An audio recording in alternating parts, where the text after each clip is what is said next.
Good morning, everybody. My name is Alan Evans. I'm a professor of neurology and psychiatry at McGill University in Canada. And in the context of today's workshop, I am a co-director of the Global Brain Consortium. The Global Brain Consortium I will talk about in a moment. My coordinator, director of the GBC, Global Brain Consortium, is Pedro Valdez Sosa. Unfortunately, Pedro will not be able to join us today because he has been acknowledged to receive a prize with Xi Jinping in Beijing as an outstanding international scientist. So unfortunately, I think that's a higher calling than being with us today. So Pedro has sent a video, which I've seen and is very good. And his wife, Maria Bringas, who is also going to be a speaker here, is obviously with Pedro in Beijing. So we have a number of videos that we have to present in lieu of them being here. Not to worry, it's all good, and we have lots of material to present to you today. Our talk is on global open science electrophysiology. And the first point about this is that it's a combination of open science and, in this case, electrophysiology, or EEG.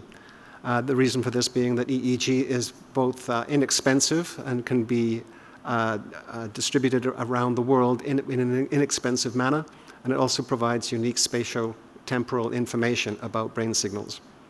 I will provide an overview, and then our workshop will consist of two main sections. One on the information technology of data sharing and tool sharing, and then we'll focus more on quantitative EEG analysis. Housekeeping, we have a Mattermost channel that you can use to ask questions and get answers. And that's the address of that is provided in the booklets over there on the table at the door. So with that said, I'll get underway. And there's a QR code that's shown in the booklet that you have at the door. So what is the Global Brain Consortium as the point of departure? The GBC is an organization for democratization of brain mapping practices into low and middle income countries, or LMICs. As I said, we start with EEG, which is inexpensive and has high temporal resolution. The GBC's project goals are to increase access for LMICs to neuroelectrophysiology data, tools, methods, and infrastructure, collaborative neuroscience, best practices for international open science, applications for disease or disorder discovery, and equitable global mental health. The origins of the GBC go back to initially 2016, when the OHBM leadership and international brain projects met with the World Health Organization in Geneva.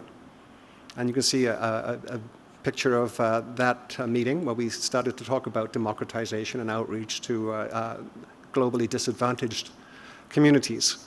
Fast forward to this most recent year, and you see a meeting between Pedro Valdez Sosa, Maria Luisa Bringas, and one of our partners within the Global Brain Consortium, Damien Fair, head of the GLAD project within the GBC, and a professor at the University of Minnesota.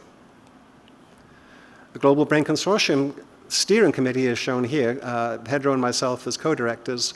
And then we have Katrin Ammons from ULISH, Marianne Martone from UCSD, Paolo Rossini from the International Federation of Clinical Neurophysiology, Jane Roskams from UBC, Paul Thompson from the University of Southern California, Dezhong Yao from UESTC in Chengdu, and Michael Milham at the Child Mind Institute. But numerous workshops, both real and virtual, in various locations to advance the goals of the Global Brain Consortium. These are the 6 projects which are currently underway, which, apart from the one on the top right, Global EEG Norms, which is a methodological integration across various countries' EEG tools and practices.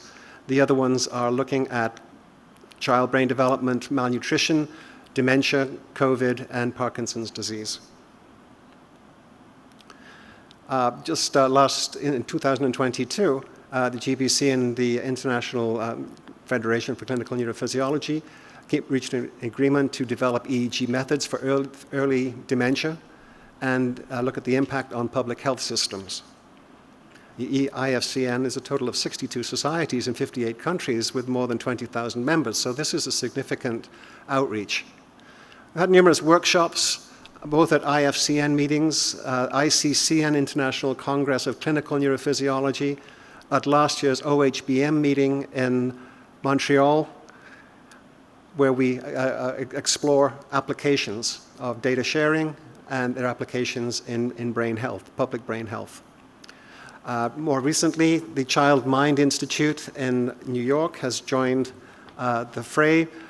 Mike Milham and has been developing, his team have been developing a tool called MindLogger, which is a front end. It's now being back-ended by the infrastructure that we hear about today. So this is an interesting development since Child Mind Institute has a very large-scale project underway to look at child and adolescent mental health in the wider world. Another of the partners within the Global Brain Consortium activity is Born in Bradford, led by Faisal Mushtaq. And this initially was looking at about 14,000 children in Bradford, which is an economically deprived UK city. And they've expanded recently to include 24,000 kids in secondary schools, where they'll be building on into the data collection protocol, EEG. Okay, so that was a very brief Crook's tour of some of the applications and partners involved. Now, this is probably the most important slide I'm going to show you, because you do not want to suffer from acronym poisoning. So you'll see lots of acronyms, and what I've done here is try and separate out the things that you really should be paying attention to in terms of the practicalities of what we're trying to achieve in terms of international data sharing and tool sharing. So the Global Brain Consortium is an outreach community to scientists and groups globally, but it's built on top of IT infrastructure. It's built on top of existing scientific networks and, of course, more general tools at the bottom there. All of the application networks and entities that you might hear me mention are grouped on the right. So while it's worth knowing about them, you do have to pay attention to what's on the left here. That's the practical training aspect of this workshop. I will show this slide again later at the end of the meeting so that you're not suffering from acronym poisoning. So, what is the educational course? As I said, it's broken into two large components, the IT infrastructure.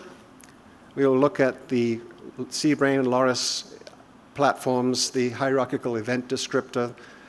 We will look at the EEGNet analytics platform, Chinese WeBrain interface to the GBC, and then 4 talks which explore quantitative EEG analytics.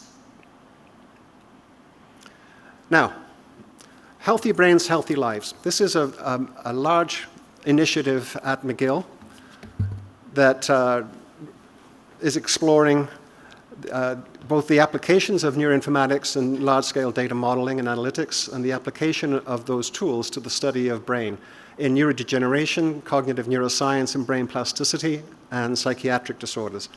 The point about showing this slide is that this community of over 240 PIs and over 1,000 highly qualified people, personnel, has to be supported by a significant infrastructure.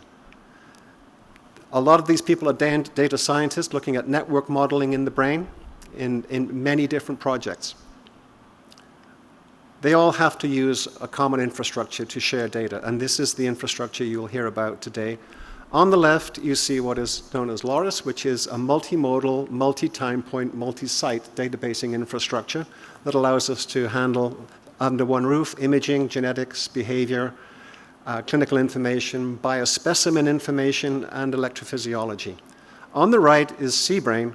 CBRAIN is at root an accelerator. It allows us to take complex analytic tools and pipelines and run them on either high-performance computing infrastructures around the world or on the cloud. You'll hear a lot more about CBRAIN from Brian Caron in the next presentation and demo. But in short, CBRAIN started life joining the IT infrastructure of high-performance computing across Canada, but more latterly has expanded into the US and Europe. And at this point, CBRAIN is in 32 countries, over 200 sites now. And you can see on the bottom there the steady growth of this CBRAIN platform on the international scene. There are over 100 different tools which are running on CBRAIN, and you can take advantage of those. You'll find out more from Brian shortly. And there's plenty of documentation to describe all of this. By the way, everything that I'm saying is shown in the booklet at the back there, so you don't have to try and remember everything I'm saying. You just go to those booklets to read up further. And of course, you can get in touch with us through the Mattermost Slack channel, Mattermost channel. One shameless plug, all this infrastructure that I've been describing is now also available through a commercial entity, Lasso, which has a booth here at this conference. And Lasso has been adopted by NIH to provide data sharing, curation, dissemination, and analytics of large-scale cohorts such as ABCD and HBCD, which many of you will be familiar with. In the Canadian context, we've long developed the Canadian Open Neuroscience Platform, which allows us to share data and tools internationally and nationally, of course. And this slide will show you the availability of the tools and data sets through the CONP interface. We've also built on top of this infrastructure that CONP provides an EEG-specific application platform called EEGNet. And as you can see, EEGNet will be talked about later on today by Christine Rogers. And essentially, EEGNet allows us to have, as you see on the right, EEG-specific analytics, data formatting, machine-ready data sets available for application in the global health space. I will finally talk a little bit about a major international initiative between our own university system, McGill, and our colleagues in Germany, led by Katrin Amunds. Katrin was the head of the Human Brain Project for many years, and she and I have been working together for a very long time on the Big Brain data set. And this is an example of the Big Brain data set. I will not bore you with lots of detail about the Big Brain. It's a story all by itself. You can go to the website to check it out.